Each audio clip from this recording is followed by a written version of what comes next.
The heavy brass keys clanged together, the sound sharp and metallic right in front of my face, a violent intrusion on my front porch. Ashley jingled the ring again, letting the cold, jagged teeth brush deliberately against the skin of my wrist. The wind blowing off the Atlantic Ocean always tasted like salt, but standing there on the wooden deck, all I could smell was the harsh, chemical reek of fresh paint. I looked past the keys dangling from my younger sister's hand. Someone had bolted a custom wooden sign next to the heavy oak door. The painted letters were barely dry, and they read, "Hail Renewal House. Welcome to the new headquarters," my father, Mark, announced to the 30 guests gathered in the front yard. He raised his champagne flute, his voice carrying that familiar, booming authority he used at community board meetings. "The beach villa belongs to your sister now." My mother, Linda, stood next to him with a perfectly practiced smile. "We already changed the locks this morning," she added, her tone light and breezy, as if she were talking about buying a new rug. My jaw locked so tight, my back teeth ached. My fingers felt like ice, and my breath hitched, trapping itself somewhere in my chest. At 38, I made my living as an operations audit director for a national hotel chain. My entire career was built on spotting anomalies, tracking missing funds, and maintaining order. Now, I was staring at a brand new silver deadbolt on a property I owned entirely, surrounded by strangers drinking mimosas on my lawn. I did not scream. I did not swat the keys out of Ashley's hand. Years of corporate crisis management kicked in, forcing my posture straight and my expression perfectly blank. Grandpa Walter stood beside me. He was 84, his shoulders slightly stooped in his tweed jacket, but his grip was surprisingly strong when he reached out and squeezed my cold hand. He leaned in close, bringing with him the faint scent of peppermint and old paper. "Want me to ask them one question?" Walter whispered. I swallowed hard, keeping my eyes on my parents, and gave him a single nod. Walter turned to the crowd, clearing his throat. The chatter died down instantly. He looked directly at my father. "Did you change the deed, Mark, or just the locks?"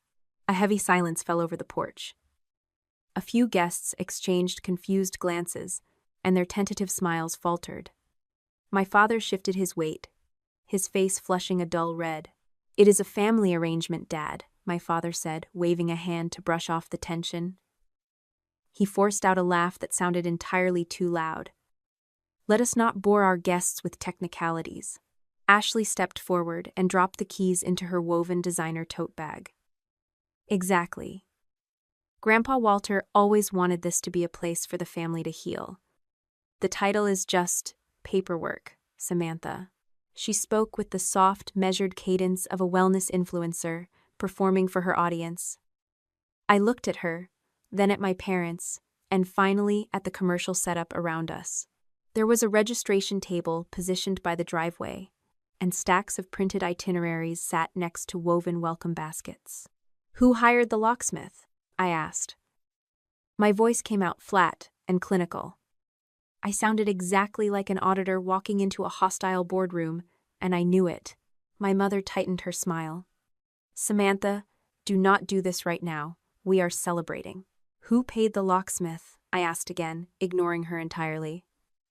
"And who authorized commercial event operations at a residential address without commercial liability insurance?" My father stepped toward me, lowering his voice into a warning growl. "You are making a scene. Walter sold this house within the family years ago, so you do not have the right to ruin your sister's launch." Walter reached into his inner jacket pocket and pulled out a thick, weathered manila envelope. I knew exactly what was inside. It held the certified recorded deed proving my company owned the property, the satisfaction document proving I had paid off my loan to Walter 7 months ago, and an expired, limited power of attorney my father had once held for post-storm repairs. Walter did not open the envelope to give a legal speech to the crowd. He simply held it against his chest. A silent, undeniable testament to the truth. "I am not ruining anything," I told my father. "I am asking for a paper trail." Before he could answer, a woman in a linen dress stepped up to the porch. It was Corinne, one of the founding backers Ashley had been courting for months. Corinne did not look like she was in the mood for a party. She looked at Ashley, and her eyes narrowed slightly. "Ashley," Corinne said, her voice sharp. "Does this mean the property commitment has changed? Because we funded this project based on your claim that you owned the venue." Another woman standing near the registration table raised her hand hesitantly. "Wait. I paid in full for the retreat next month. Is there a problem with the location?" I turned my attention to the registration table and walked over, my heels clicking loudly on the wooden deck. I picked up one of the welcome bags. A printed tag dangled from the handle, listing a 3-day itinerary, a room assignment, and a date. Today's date. They had not just moved her in, they had sold access to my bedrooms. The air in my lungs turned to ash. My family had not simply made a presumptuous mistake. They had taken money from these people, using strangers as leverage, betting that I would rather sign over a $2 million house than publicly humiliate myself by shutting down an active event. I pulled my phone from my purse and dialed my real estate attorney, Dana. She answered on the second ring. I turned my back to the crowd and spoke quietly, outlining the situation. Dana was calm, and her instructions were clear. Do not escalate physically, do not throw any personal belongings into the street, and document the current state of every room. She promised to draft written notice revoking any previous permission to enter, demanding that all commercial activities stop, and establishing a supervised deadline for my family to remove its property. I ended the call and turned back to face my family. The guests were murmuring now, and the celebratory mood was completely shattered. This property has not been authorized, licensed, or insured for Hale Renewal's commercial retreats, I announced, keeping my voice steady enough for everyone to hear. No one is staying overnight, and today's event is over. My mother gasped, pressing a hand to her chest. My father glared at me with absolute fury, but it was Ashley who moved first. She closed the distance between us, grabbing my arm and pulling me a few steps away from the crowd. Her grip was tight, her perfectly manicured nails digging into my sleeve. Her wellness guru persona vanished instantly, replaced by desperate panic. "You are not taking a house away from me, Sam," Ashley hissed, her voice trembling with barely suppressed rage. "You are taking it away from 40 women who already paid." A little under an hour after my phone call, Dana Mercer turned into the driveway. Her office was in town, and she had postponed another appointment after hearing that paying guests were being admitted to a property her client owned. My real estate attorney moved with the calm, terrifying efficiency of a woman who handled complex property disputes before her morning coffee. We walked past the whispering guests, stepping right through the new oak door and into the foyer. Holding my phone steady, I hit record and started documenting the condition of my house. The living room furniture had been shoved against the walls to make room for rows of folding chairs, and Hale Renewal branded merchandise sat neatly stacked on my kitchen island. Dana drafted a formal cease and desist on her tablet, outlining the immediate revocation of any implied access and establishing a strict, supervised window for my family to remove their property. Mark watched from the doorway, his arms crossed tightly over his chest. He let out a harsh, barking laugh that echoed in the empty hall. "Calling a lawyer on your own parents?" my father muttered, shaking his head in disgust. "You really have lost your mind, Samantha." Over a simple misunderstanding, Dana found the locksmith company's service sticker inside the new deadbolt housing and called the number printed on it. About 40 minutes later, a work van turned into the driveway. Evan Cole had changed the locks that morning, and he agreed to return at the end of his service route to identify who had ordered the work and provide a copy of the original work order. Evan flipped through his paperwork, avoiding my eyes. "Your mother set up the appointment," he said, tapping a yellow carbon copy. "She told me the family managed the estate and the property was being transferred to your sister today." The man handed Dana the invoice. The billing information listed a corporate credit card registered to Hale Renewal. Evan was not making criminal accusations, simply trying to get paid for his labor. But that piece of paper proved my family had used commercial funds to physically alter my property. Walter sat on the edge of the stone planter outside, watching the remaining guests filter out toward their cars. Taking the spot next to him, I felt the coastal breeze suddenly turn cold. For 5 years, I had made monthly payments directly to my grandfather under a seller financing agreement, quietly buying this villa while the rest of the family enjoyed summer weekends here. "You heard Dad call this a family asset a dozen times," I said, keeping my voice low so the stragglers would not hear. "Why did you never correct him in front of them?" Walter stared down at his worn leather shoes. "I thought Mark was just showing off," he murmured, pumping up his chest for his friends. I had no idea they were taking money from people. I ground my teeth together, exhausted by his passive peacekeeping. "Your silence made their lie credible, Grandpa. You let them build a business on a foundation that did not exist." The uncomfortable truth was that my family had reasons to avoid talking to me about their financial reality. 2 years before this disaster, Ashley had brought a glossy business plan to my apartment, asking for seed money to launch her wellness brand.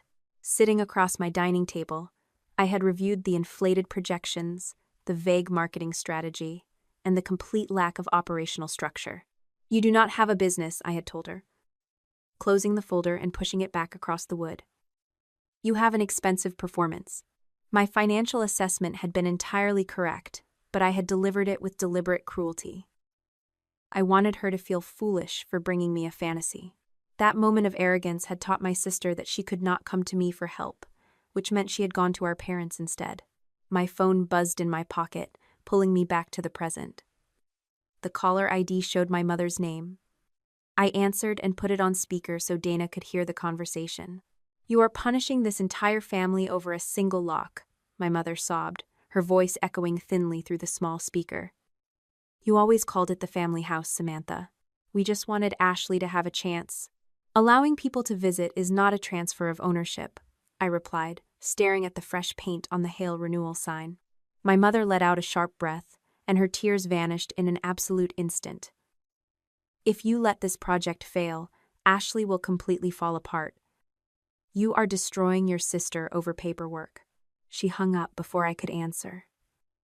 Dana tapped my shoulder, gesturing to her tablet screen.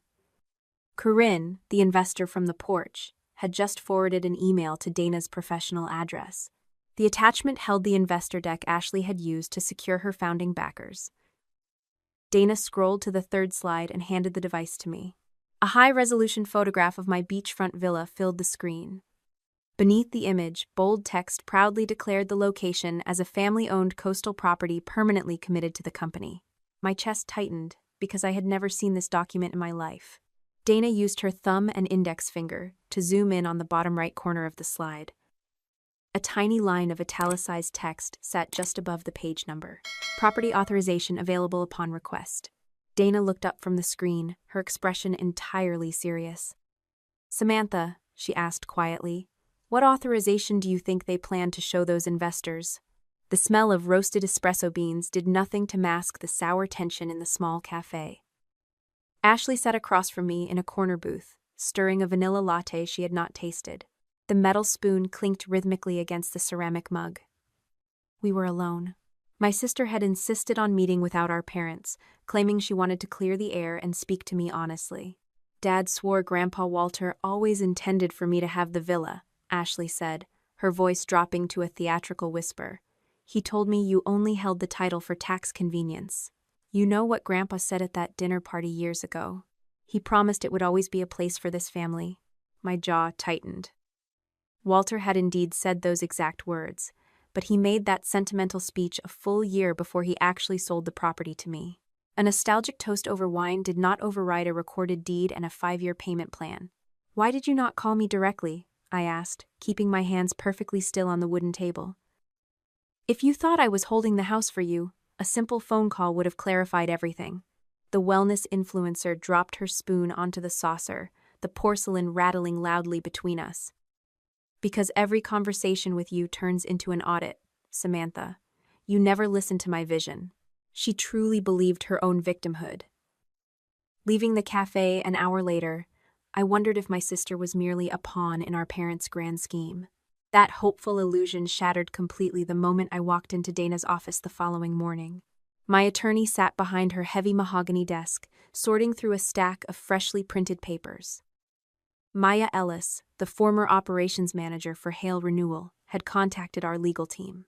Maya had resigned shortly after the disastrous handover brunch. She had retained copies of the investor decks, revision requests, and approval emails sent directly to her in the ordinary course of her work. When she contacted Dana, she provided a declaration, identifying when she had received each file and confirming that none of the records had been altered. Dana handed me a stapled packet. The paper felt heavy in my hands, carrying the weight of intentional deceit. It was the original investor deck, dated exactly 9 weeks before the lock change incident. I flipped to the third page. Beneath a bright photograph of my villa, the text read venue access pending owner approval. Maya received instructions to alter that slide, Dana explained, pointing to a highlighted email exchange on her monitor. Read the response from your sister. I leaned over the desk, tracking the digital conversation. Maya had emailed Ashley, asking if they should secure my signature before accepting thousands of dollars in funds. Ashley replied with terrifying clarity. Dad confirmed the property is ours to use. Remove the pending language. It makes us look uncertain. Maya, acting with professional caution, had pushed back one final time.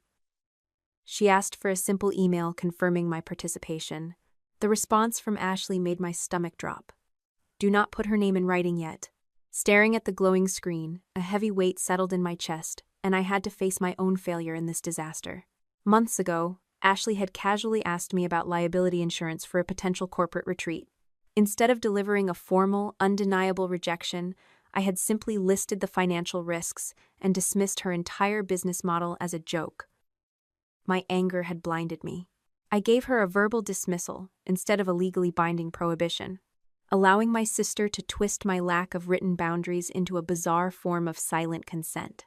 My lack of clarity did not give her the right to commit fraud, I told Dana, sinking into the leather guest chair. The attorney nodded slowly. No, it did not. And we have proof that she knew exactly what she was doing. Maya provided one final email, sent directly to Mark and Linda. Dana clicked the next file, and a new document appeared on the screen, detailing a strategic conversation between my sister and our parents. Ashley laid out her exact plan for dealing with my inevitable resistance. Once the deposits are committed, she will not embarrass Grandpa by pulling the house, Ashley wrote.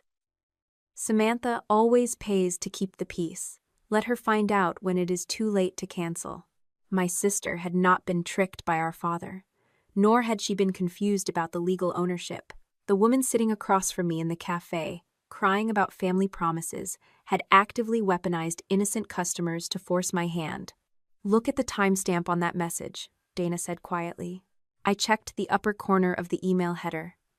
The message had been sent at 4 o'clock in the afternoon on a Tuesday. I pulled my phone from my purse and opened my text thread with Ashley, scrolling back through the weeks until I found that exact date. My hands began to shake slightly. 2 hours before Ashley sent that calculated email to our parents, I had finally lost my patience with her vague questions about the property. I had typed out a definitive, undeniable boundary. You may not advertise or book my property. Ashley had read my refusal. She had the answer in black and white. And 2 hours later, she decided to take the money anyway. My father pushed open the frosted glass door to the conference room without knocking. Mark Hale wore his golf clothes, radiating the casual, untouchable confidence of a man who believed every room belonged to him. He pulled out a leather chair, settling into it with a heavy sigh, and did not bother to acknowledge my attorney sitting across the table. We need to solve this in the family, Samantha, my father said, leaning forward and resting his elbows on the polished mahogany. You are letting a misunderstanding escalate into a circus. My limited power of attorney gives me the right to manage that property, and I decided to let your sister use it. Dana Mercer did not blink. The attorney quietly picked up a single sheet of paper from her neat stack and slid it across the smooth wooden surface. Your power of attorney expired 5 years ago, Mr. Hale, Dana said, her voice perfectly level. And its scope was strictly limited to authorizing insurance adjusters and construction crews after the hurricane. It never granted you the authority to transfer, lease, or operate a business on the premises. My father glanced at the highlighted expiration date. A muscle in his jaw twitched, but he quickly recovered, waving a hand to dismiss the document entirely. He claimed the paperwork was irrelevant because family decisions superseded technicalities. That is a fascinating perspective, Dana replied, tapping her keyboard, because we received an audio recording this morning from Corinne, one of the founding backers. She records all her investment meetings for her own records, with consent. Dana clicked a button, and the crisp sound of a digital recording filled the room. Corinne asked a direct question about who controlled the coastal estate. A second later, my father's voice echoed through the speakers, sounding expansive and proud. Technically, her name is on the paperwork, the recorded voice of my father explained. But family decisions are made collectively. The audio stopped. The silence in the conference room felt thick enough to choke on. Mark stared at the black speaker on the desk, fully aware that he had just been caught acknowledging my legal ownership to an investor, while simultaneously diminishing it to secure their money. He knew the title was mine the entire time. My chest felt tight, a familiar coldness spreading through my ribs. The deception ran much deeper than a father blindly supporting his youngest daughter. Maya, the former operations manager, had provided more than just the investor decks. She had forwarded the event invoices from the handover brunch. I opened my own folder and pulled out the catering receipts, the work order for the custom wooden sign, and the guest list. Every single document bore my mother's signature. Linda had orchestrated the entire morning. "Invite everyone before Samantha gets home," my mother had written in an email to the caterer. "She hates public scenes, so a large crowd will keep everything running smoothly." My mother had not thrown a spontaneous celebration. The woman who raised me had carefully engineered a public ambush, using my known aversion to conflict as a weapon to force my compliance. That afternoon, Grandpa Walter requested a meeting at the office. The old man sat heavily in the guest chair, looking exhausted. His hands trembled slightly as he handed me a photocopy of a letter. The date printed at the top indicated it had been sent 3 months ago, addressed directly to my father. "The villa belongs to Samantha," Walter had written in crisp black ink. "Stop calling it family property." I looked up from the page, searching my grandfather's weathered face. Mark had never responded to the letter, and Walter admitted he had never followed up. He had not sent copies to my mother or Ashley, and he certainly had not corrected the narrative in public.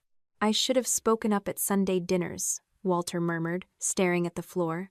"But I thought writing it down would be enough. I did not want to start a war." His desire for peace had given my parents the cover they needed, and my mother had actively maintained that cover.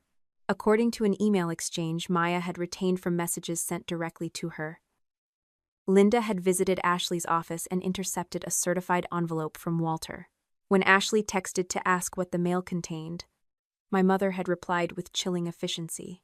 "Nothing that changes our plan," Linda had typed. Sitting in that quiet office, surrounded by paper trails of betrayal, I knew I had to offer them one final exit. I refused to let innocent customers foot the bill for my family's delusion. Working with Dana, I drafted a preliminary settlement offer. The terms were simple and extremely generous. Ashley had to stop accepting deposits immediately, publicly admit the location was not authorized, open her financial books for the backers to review, and create a refund schedule. In exchange, I promised not to pursue civil damages for the trespassing and unauthorized commercial use. We emailed the offer to my parents and my sister. An hour later, my father called Dana's office line. "Absolutely not," Mark snapped over the speakerphone, his voice dripping with condescension. "You are just trying to seize control of your sister's business because you are jealous of her success.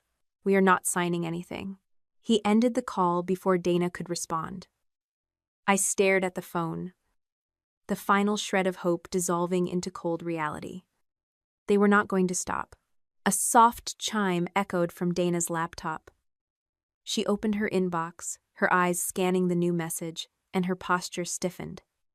She turned the screen toward me, revealing an email forwarded by Corinne. It was an urgent update sent to every registered customer on the Hale renewal mailing list, signed by Ashley. "Do not worry about the rumors," my sister had written to her victims.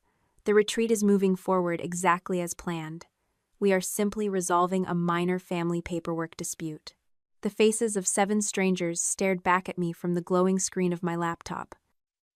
Corinne had organized the private video conference, keeping the meeting strictly off the official Hale renewal calendar. A woman in the top left corner wiped her eyes with a tissue. She was a young widow, and she had spent a portion of her late husband's insurance policy to secure a spot at the Coastal Wellness Retreat. Next to her on the grid, an exhausted emergency room nurse explained that she had saved for 2 entire years just to afford the deposit. Listening to their quiet, desperate voices, A heavy block of guilt settled in my stomach. I did not promise to refund their money. A woman with short graying hair leaned closer to her webcam. "Why can you not just let us use the house this one time?" she asked, her voice cracking with frustration. "You can fight with your sister afterward. We just need the healing weekend we paid for."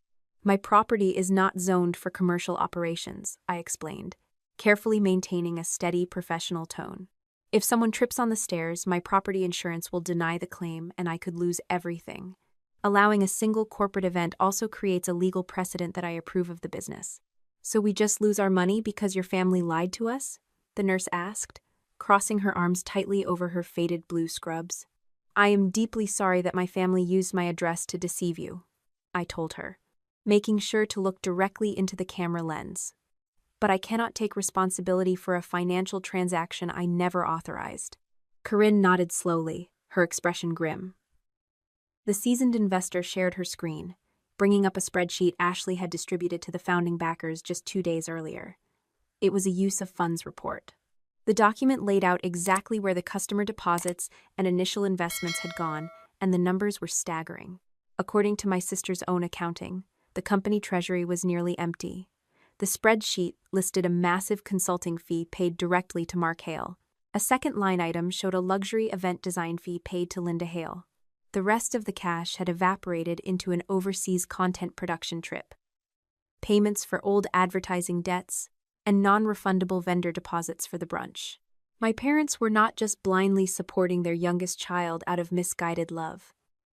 Maya, the former operations manager, had sent Dana an email confirming the exact destination of those family payments. My father had used his consulting fee to pay off the remaining balance on his luxury motorhome. My mother had spent her event design fee on charity gala tickets and a designer gown. They had quite literally lined their pockets with money taken from widows and nurses. Sitting alone in my kitchen after the video call ended, the silence felt deafening. I picked up my phone and opened my banking application. The screen displayed my savings account balance, and the total was more than enough to refund every single customer. The money was right there. A quick wire transfer would shut down the public scandal and make the entire nightmare disappear by morning. My thumb hovered over the transfer button. A familiar exhaustion washed over me. 2 years ago, I had paid a massive medical deductible when my mother conveniently forgot to renew her insurance. Before that, I had covered the final invoices for the hurricane contractors because my father had mismanaged the repair budget. Paying to fix their mistakes was exactly what they expected me to do. By constantly stepping in to prevent their financial ruin, I had taught my family that I would always be their safety net. I closed the banking application and set the phone face down on the granite counter. Dana Mercer called me an hour later, reinforcing my decision with cold legal logic.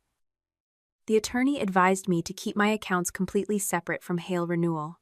"Do not transfer a single cent," Dana instructed, her voice crisp and authoritative over the line. "We will provide these women with a certified copy of the recorded deed and a written declaration confirming that you never authorized Hale Renewal to use the villa. They can submit those records to their card issuers, insurers, and attorneys while pursuing refunds from the company. You cannot negotiate or pay claims on behalf of a business you do not control." My lawyer was right. Stepping in to pay the refunds would only validate my family's twisted belief that my resources belonged to them. I needed to hold the evidence tight and let the natural consequences unfold. Just as Dana hung up, my phone vibrated against the counter. A new voicemail icon popped onto the screen, indicating a message from my mother.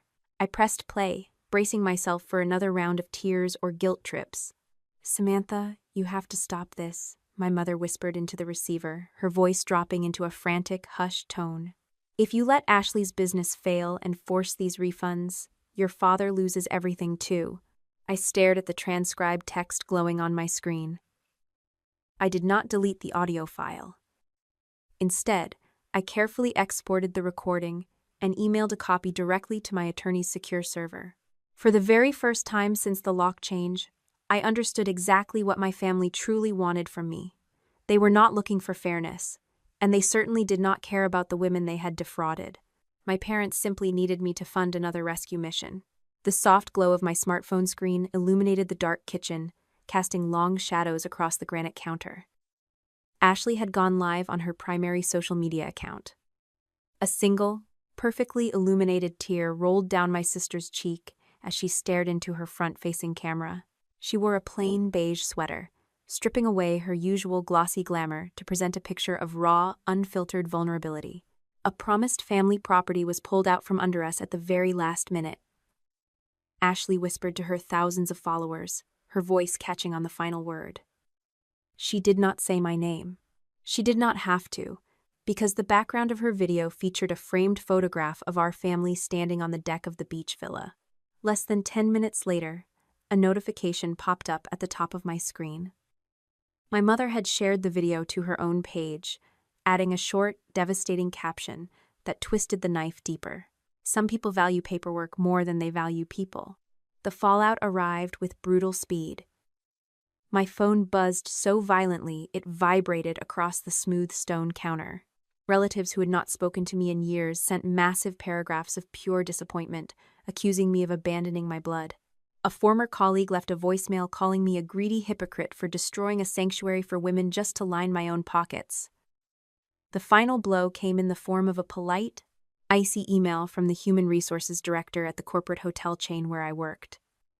The executive requested a formal confirmation that this massive public scandal did not involve any corporate assets or company time. My thumbs hovered over the keyboard. The urge to post the recorded deed, the cease and desist order, and the true timeline burned violently in my chest. Instead, I forced my hands to lay flat against the cool granite. I locked the screen, forwarded the human resources inquiry to Dana, and attached a simple copy of the property title. Mark Hale refused to let the silence settle. 2 days later, my father appeared as a guest on a local community business podcast. Sitting in Dana's downtown office, we listened to the audio playing from her laptop speakers. We structured the property internally years ago. My father's recorded voice boomed through the small room, layered with that casual, untouchable confidence he always wore like armor. My oldest daughter simply misunderstood her grandfather's intent for the estate. We are handling it privately. Walter sat in the leather guest chair beside me, gripping his wooden cane with both hands. The old man's knuckles turned stark white. Hearing his own name, weaponized to defend a fraudulent business scheme, finally broke his passive silence. Walter stood up, his stiff joints popping in the quiet room, and demanded Dana draft a public correction immediately. He was done hiding behind the illusion of family peace. The narrative was slowly slipping from their control. But not because of anything I posted. Corinne had found Ashley's crying video online. The seasoned investor typed a single devastating comment right under the emotional performance. Who owned the property when deposits were accepted? I refreshed the page exactly 30 seconds later. The comment had vanished completely, and Corinne texted me a screenshot showing she had been blocked from the page entirely. Other customers began noticing the deleted threads and the blocked accounts. The heavy censorship bred immediate suspicion, and the comment section rapidly turned into a chaotic mess of demands for transparency. Panic breeds absolute audacity. A sleek digital invitation arrived in my inbox that evening. Ashley had announced a founder's preview, scheduled to take place at a luxury downtown hotel in exactly 1 week. The invitation promised to reveal definitive proof of family authorization and outline a temporary relocation plan for the retreat. My eyes snagged on the guest speaker list at the bottom of the digital flyer. My sister had printed my full name in bold lettering, listing me as a future property donor. They were trying to publicly corner me into surrendering the villa to save face in front of a live audience. Walter arrived at my house the next morning holding a thick envelope. A yellow postal sticker stretched across the front, marking the certified letter as refused and returned to sender. It was the written warning Walter had sent to my mother 3 months ago, explicitly stating the villa belonged to me. Linda would not sign for it, Walter said, dropping the heavy envelope onto my kitchen table with a dull thud. Dana had already anticipated this exact maneuver. The attorney pulled up an email Maya had received directly during her employment and later preserved with its original header information. Weeks before the postal delivery attempt, Ashley had texted our mother about a heated conversation with Mark regarding the property title. My mother had replied that she already knew exactly what Walter wanted, and she was not going to let a piece of paper ruin the launch. Linda had actively dodged the certified mail to avoid creating a paper trail of her complicity. We sat in Dana's office reviewing the final agenda for the upcoming Founders Preview event. The attorney ran her silver pen down the printed schedule. Mark was slated to give a keynote speech on family authorization. Linda was scheduled to lead a breakout session on healing family conflict. Ashley would close the afternoon by announcing the official reopening date for the wellness retreat. Dana set her pen down on the mahogany desk and looked directly at me, her expression hardening into absolute resolve. "They are not preparing a defense," the attorney said quietly. "They are preparing another sale." The large conference table in Dana Mercer's office was covered in thick stacks of paper, piles of documents stretched across the polished mahogany, organized with the cold, meticulous precision I had spent my entire career mastering. Maya Ellis had joined us along with Corinne Blake, bringing every digital record, signed contract, and corporate email they possessed. We spent hours sorting the material into a chronological timeline. First came the recorded deed from Hale Coastal Holdings LLC, proving my absolute ownership of the property. Next sat the two conflicting investor decks, placed side by side to highlight the exact moment the phrase "venue access pending owner approval" was deleted and replaced with a permanent commercial commitment. We added the internal email exchanges, showing my sister demanding that Maya keep my name out of the written agreements, followed immediately by my definitive text message refusing them permission to use the villa. The use of funds reports, detailing the consulting fees paid to my father and the event design payments pocketed by my mother, formed the final layer of the physical archive. Dana picked up a silver highlighter and ran it down a printed list of emails. The attorney paused at a message from an anonymous source regarding private family conversations, then deliberately crossed it off the page. "We throw this out," Dana said, tossing the paper into the recycling bin beside her chair. "If we introduce anything obtained through gray channels, your family will immediately claim we fabricated evidence. We do not need gossip, and we do not need rumors. We only need to prove that their public statements and investor claims directly contradict the written facts." Her strategy kept our position completely clean and legally unassailable. We were not launching a smear campaign or seeking vengeance through illegal means. We were simply preparing an airtight package of accountability. The following afternoon, my attorney arranged a final face-to-face meeting in a neutral conference room downtown. Ashley arrived flanked by both of our parents, walking through the glass doors with the practiced posture of people preparing to perform. They sat on one side of the long table, while Dana and I sat opposite them. We laid out the settlement terms with absolute clarity. Ashley had to cancel the upcoming Founders Preview event immediately, issue a formal correction notice to every customer and investor, halt all further commercial collection efforts, and publish a realistic refund timeline. Furthermore, Mark and Linda had to return every dollar they had received in consulting and design fees from the corporate accounts. In exchange, I agreed to withhold private emails from public distribution and refrain from pursuing civil litigation for unauthorized commercial trespassing. My father scoffed loudly, leaning back in his chair and shaking his head. He looked at me as if I were a difficult employee throwing a tantrum in a boardroom. Ashley slammed her palm flat against the wood, the sharp sound echoing through the quiet room. Her face flushed a deep, furious crimson. "You have always hated my success, Samantha," Ashley shouted, her voice trembling with manufactured agony. "You sat in your apartment years ago and told me I had an expensive performance instead of a business. You have spent my entire life trying to prove you are the smart one, and now you are destroying everything I built just to feed your own ego." The raw bitterness in her words caught me off guard. I looked across the table at my younger sister, remembering the cold, condescending way I had dismissed her first business pitch years ago. I had used my financial knowledge as a weapon to humiliate her, letting my own arrogance bleed into an evaluation that should have remained purely professional. "I was cruel when I said those things to you, Ashley," I said softly, keeping my tone steady and devoid of anger. "I should not have mocked your ambition. But my harsh words do not make your contracts true. They do not give you the right to sell my property without my consent." My sister stared at me, her eyes wide with disbelief that I had actually acknowledged my past mistake without apologizing for protecting my asset. She leaned forward, resting her weight on her forearms. and asked a question that exposed the core of her entire delusion. "What good is that house doing with you, Samantha?" Ashley whispered, her voice cracking with profound resentment. "You just go there to read books by yourself. We were using it to help 40 women change their lives." The underlying moral argument hung heavily in the air. She genuinely believed that a noble intention granted her absolute immunity from property laws. "My property does not become yours simply because you approved of your plan more than you respected my boundaries," I replied, holding her gaze without blinking. A single woman does not need to justify owning a home by turning it into a public charity to make it legitimate. Mark reached over and patted Ashley's hand, playing the role of the protective, benevolent patriarch.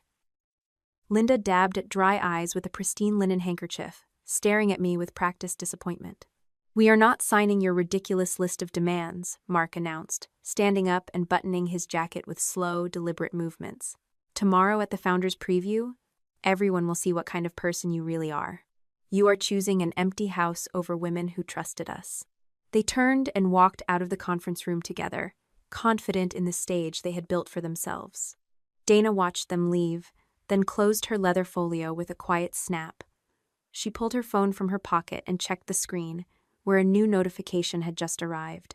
It was an email sent directly to her from the event planning committee of the luxury hotel hosting the Founders Preview. Dana turned the phone toward me so I could read the words on the glowing display. Due to concerns raised by founding backers, the venue coordinator wrote, "A document review and question period has been added to tomorrow morning's agenda." Ashley had lost complete control of the stage before the curtain had even risen. The ballroom of the downtown hotel was decorated in crisp shades of white and seafoam green, mimicking the coastal aesthetic of my beachfront villa. A massive promotional video played on an overhead projector screen, looping high-definition footage of the property while soft, ambient healing music hummed through the hidden ceiling speakers. Ashley stepped onto the elevated stage under a spotlight, wearing an elegant cream dress. The sparse applause from the seated crowd sounded thin and hesitant in the cavernous room. My sister began her presentation with a practiced, emotional speech about community, sisterhood, and the painful obstacles of building a sanctuary for women. She spoke with the practiced cadence of someone accustomed to absolute adoration, painting herself as a visionary fighting against impossible odds. I sat in the back row beside Walter and Dana. Before the presentation began, the venue coordinator announced that several founding backers had formally requested a document review and question period. Dana, Corinne, and Maya had been registered as participants, given wireless microphones, and authorized to submit records to the hotel's audiovisual technician. Evan Cole sat near the side entrance after Corinne asked him to authenticate the locksmith work order he had issued. We had not taken control of Ashley's event. Her own backers had demanded answers, and the hotel had established a controlled process for receiving them. When Ashley finished her opening remarks, my father stepped up to the microphone. Mark Hale smoothed his silk tie, projecting the warm, authoritative reassurance of a seasoned corporate advisor. He addressed the audience with an easy smile, assuring the room that the property arrangements had always been secured through proper family channels. When Mark finished speaking, the venue coordinator returned to the microphone and opened the scheduled document review. She recognized Dana first. My attorney rose from her chair, accepted a wireless microphone, and held a single folder against her chest. "Mr. Hale," Dana said, her voice cutting through the ambient music, "could you please identify the specific legal document that authorized your daughter to operate a commercial retreat on a residential property you do not own?" Mark blinked under the harsh glare of the stage lights, his confident smile faltering for a fraction of a second. He quickly recovered, gripping the sides of the podium. "As the family patriarch, I managed the estate's administrative affairs," Mark announced, his voice booming defensively through the sound system. "I executed a formal power of attorney, granting me full operational oversight of the coastal property." Dana did not raise her voice. She simply stepped into the aisle and held up a single printed sheet of paper. "You are referring to the limited power of attorney executed 5 years ago for post-hurricane repairs," Dana stated, reading the dates aloud so the entire audience could hear. "It expired by its own terms 6 months after issuance. Furthermore, it explicitly restricted your authority to insurance, coordination, and contractor oversight. It never granted leasing, transfer, or commercial operating rights." Murmurs rippled through the rows of seated guests. Several founding backers shifted uncomfortably in their seats, turning around to look toward the back of the ballroom. Mark's face flushed a deep, mottled red. He tried to wave away the legal objection, insisting that family decisions superseded technical paperwork. At the coordinator's invitation, Corinne Blake rose from her seat near the middle of the room. She confirmed that the recording came from a business meeting, whose participants had been informed it was being recorded. The hotel's audiovisual technician connected her phone to the sound system and played the excerpt she had submitted before the event. Technically, her name is on the paperwork. My father's recorded voice declared through the room's speakers, sounding entirely too casual and dismissive. Residents' family decisions are made collectively. The recording clicked off, leaving an absolute suffocating silence in the hall. Mark stood frozen behind the podium, completely stripped of his corporate armor. He could no longer pretend he was unaware of who held the title. Linda Hale hurried up the steps to the stage, her face twisted in a mask of wounded maternal martyrdom. She pushed past her husband, taking over the microphone to defend the family honor. "Samantha has used that house as her own for years," my mother told the crowd, her voice trembling with manufactured tears. "She called it our family property on countless occasions. She never once objected when we gathered there. To turn around now and punish her own sister is a tragedy." I kept my hands resting flat on my knees, refusing to shrink back under the collective gaze of the room. I did not need to shout or storm the stage. When Dana asked the coordinator to call Evan Cole, the locksmith walked to the floor microphone carrying the original carbon copy work order. He stated his name, identified his company, and confirmed that he had personally completed the lock change.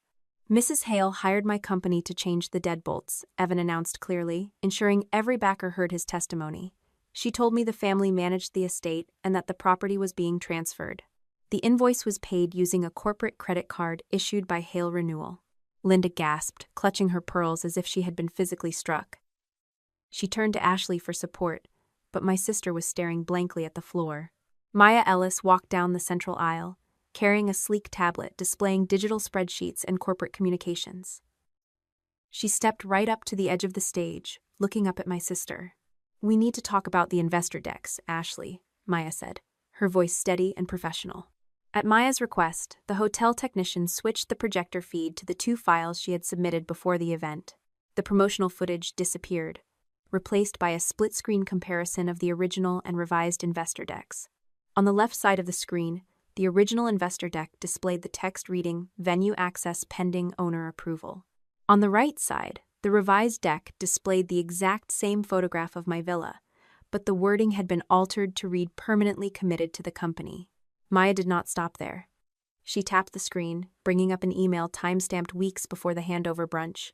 "Dad confirmed the property is ours to use."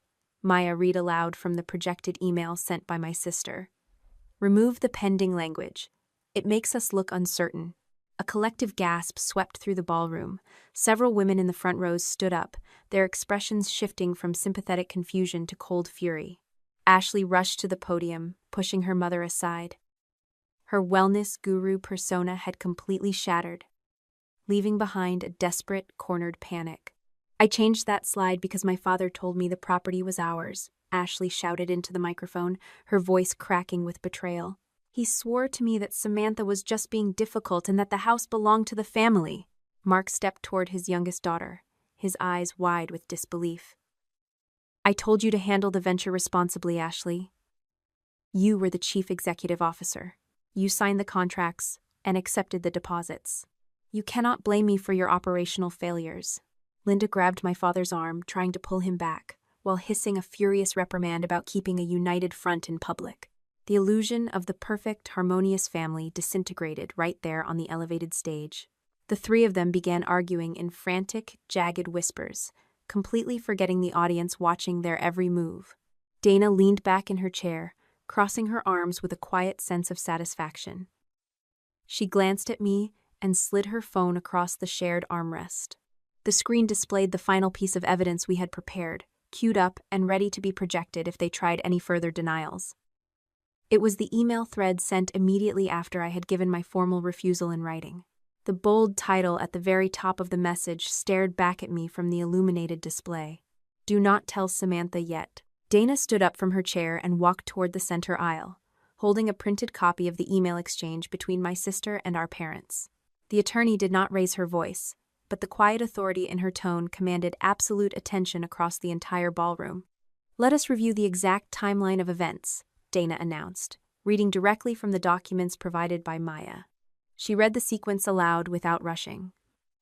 First, my written refusal sent directly to Ashley, explicitly stating that she had no permission to advertise or book my property. Second, the frantic email my sister fired off to Mark and Linda immediately afterward. Third, my mother's cheerful response suggesting they invite a large crowd before I returned home, so I would be trapped by public pressure. And finally, my father's reassurances that I would never dare make the family lose face in public. None of the records required stolen passwords or unauthorized access.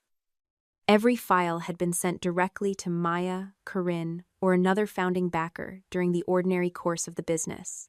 Dana had preserved the original headers, attachments, and transmission dates so the source of each document could be verified. Corinne stood up again, turning her laptop toward the front rows of seated guests. She displayed the use of funds report that Ashley had distributed during the initial capital raising phase. "Your corporate accounts show thousands of dollars diverted to personal expenses," Corinne said, looking directly at my sister. "Explain the consulting fee paid to Mark Hale." My father adjusted his posture, stepping back toward the microphone with an air of wounded dignity. That payment represented legitimate compensation for structural assessments and advisory services rendered during the venture setup. "And the event design fee paid to Linda Hale," Corinne continued, scrolling down the digital ledger. My mother pressed a hand to her collarbone, her expression turning defensive. "I personally coordinated the vendor lists, the catering arrangements, and the marketing aesthetics for the launch weekend. Every dollar earned was compensated for actual labor." Dana stepped into the exchange, her voice sharp as a blade. "The issue is not whether physical labor occurred, Mrs. Hale. The fundamental violation is that those fees were dispersed from corporate funds raised on the fraudulent premise that your daughter owned a $2 million beachfront asset she had no legal right to promise." The ballroom erupted into sudden, chaotic movement. Several founding backers stood up from their tables, their faces tight with suppressed fury, as they realized their investments had essentially subsidized my parents' luxury purchases and motorhome payments. Ashley looked around the room, watching her carefully constructed world dissolve into complete ruin. Instead of apologizing to the victims or taking responsibility for her fraudulent contracts, my sister tried one final, desperate maneuver to recast herself as the victim. "Samantha has always looked down on me," Ashley cried out, her voice cracking as she pointed an accusing finger toward the back row. "She never believed in my vision. She wanted me to fail from the very beginning." I stood up slowly from my chair, stepping out of the shadows near the exit doors. I did not rush down the aisle, nor did I raise my voice to match her hysteria. "I was cruel when I judged your business plan years ago," I said, my voice carrying clearly across the quieted room. "I was arrogant, and I used harsh words to make myself feel superior. I told you that you had an expensive performance instead of a company. I own that mistake completely. But that past cruelty does not make your contracts true, Ashley." Dana turned to face my sister, locking down the final legal question. "On the exact date you accepted the very first customer deposit, did Samantha know you were using her villa?" Ashley froze, her mouth opened slightly, but no words came out. Linda squeezed her eyes shut and shook her head frantically, mouthing silent warnings from the edge of the stage, while Mark stared down at the polished wooden floorboards. Dana tapped the timestamp on her tablet screen, highlighting the undeniable proof of prior knowledge. Cornered with nowhere left to run, the wellness entrepreneur finally abandoned her public mask. Tears of genuine frustration streamed down her face as she looked around the silent ballroom. "She was never going to use that house for anything meaningful," Ashley screamed, the raw truth of her internal belief spilling out into the open.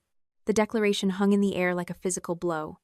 The entire room fell completely dead silent as the underlying motivation behind the entire conspiracy was laid bare. My sister genuinely believed that my peaceful ownership of private property was a waste simply because she had grander ambitions for it. "My property did not become yours," I said quietly, looking straight into her eyes, "simply because you approved of your plan more than you respected my boundaries. The consequences arrived swiftly. In the front rows, founding backers pulled out their phones to initiate formal board intervention and demand an immediate emergency audit. Several registered guests walked straight toward the registration tables, demanding full refunds from the remaining staff. The hotel event managers began packing away the display screens, cutting the audio feed to the overhead speakers. No police officers marched into the ballroom in handcuffs, because this was never a criminal abduction playing out on television. It was a systematic corporate and civil collapse engineered entirely by my family's refusal to accept the boundaries of private property. The crowd surged toward the exits, leaving my parents and my sister standing alone under the harsh stage lights. I turned and walked toward the corridor, ready to leave the hotel behind me. Footsteps hurried across the carpeted floor behind me. A hand grabbed my arm, yanking me to a halt near the side exit doors. I turned around to find Ashley standing there, her mascara running and her chest heaving with exhaustion. "One transfer can still save the refund, Sam," my sister whispered, her voice desperate and pleading. "You have the money in your savings. You can fix this right now." Looking at her face, I finally understood that she had learned nothing from the exposure.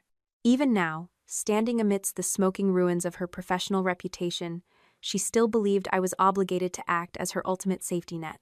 That is what I always did. I fixed the emergency, and you learned nothing from causing it. My voice stayed quiet, cutting through the corridor silence. I taught all of you that I would eventually pay. That was my mistake, and I am not making it again. I pulled my arm gently from her grip, turned my back, and walked down the carpeted hallway without looking back. By January of 2026, Hale Renewal had been formally dissolved under the weight of consumer complaints, chargebacks, and frozen merchant funds. Ashley entered into a consent order with the State Consumer Protection Division. For the next 3 years, she could not collect advance payments for wellness retreats without placing the money in a bonded escrow account and providing written proof that every advertised venue had been authorized. The order also required a restitution schedule, periodic financial reports, and civil penalties. There were no dramatic arrests or Hollywood sirens, just the slow, grinding machinery of corporate dissolution and civil accountability. Mark felt the blow directly in his professional and financial standing. Because he had actively participated in misrepresenting property ownership to secure capital, the founding backers added him as a defendant in their civil lawsuits. To pay his mounting legal fees and settlements, my father was forced to sell his luxury motorhome. He resigned from his advisory seat on the local business board. Under the civil settlement, he also published a signed correction through the same local business newsletter and podcast pages where he had promoted Hale Renewal, acknowledging that he had never owned or controlled the coastal estate. Linda lost her social standing within the local community just as quickly. When the relevant emails were attached to the public consent order record, the executive board of the local Women's Charity League reviewed them.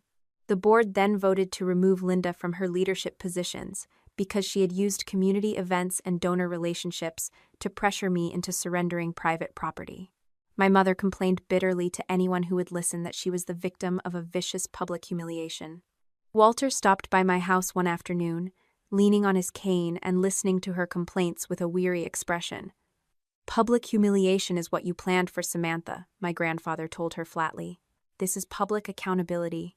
Ashley packed up her downtown apartment and moved into a modest studio on the other side of town, taking a job as an administrative manager at a local day spa.